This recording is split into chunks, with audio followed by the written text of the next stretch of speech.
Welcome to this technical guide on the Dyson DC19.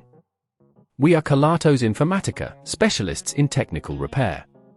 We collect your device from your doorstep, carry out a free diagnosis, and send you a quote before any repair. No phone calls, no trips to the shop. We are based at Calle Joaquín María López 26, Madrid. Convenient, transparent and professional. Link in the description. If your Dyson DC19 is making a loud noise while cleaning, it typically indicates an issue with the motor. This can occur due to dust buildup or worn components. If left unattended, it could lead to more severe damage, potentially rendering your vacuum unusable. To tackle this issue, you will need a few tools, a screwdriver set, a replacement motor, a pair of pliers, and a soft cloth for cleaning. First, ensure your Dyson is unplugged to prevent any accidents. Start by using your screwdriver to remove the screws located at the base of the device. Once the screws are out, gently lift off the cover to expose the inner components. Be cautious while doing this to avoid damaging any clips or latches. Now, locate the motor, which is typically situated at the rear of the vacuum. Look for any signs of wear or damage.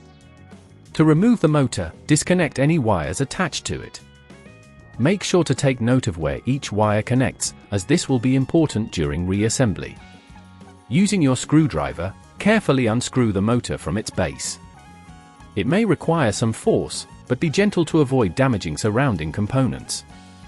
If at this point you feel it's getting too tricky, remember that at Kelatos we collect your device from your door and return it fully repaired. Once the old motor is out, take your new motor and align it with the base. Secure it in place with the screws, ensuring it fits snugly.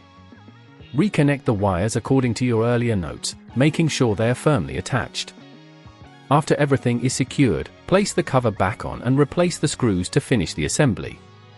Now, plug in your Dyson and turn it on to check if the noise has been resolved. If all is quiet, you've successfully completed the repair. To prevent this issue from occurring again, regularly clean your vacuum's filters and ensure there are no blockages in the hose. Additionally, consider scheduling periodic maintenance checks to keep your Dyson in top condition. If you'd rather not risk damaging your device, at Kelatos we collect, repair and deliver back to your door anywhere in the UK. Link in the description.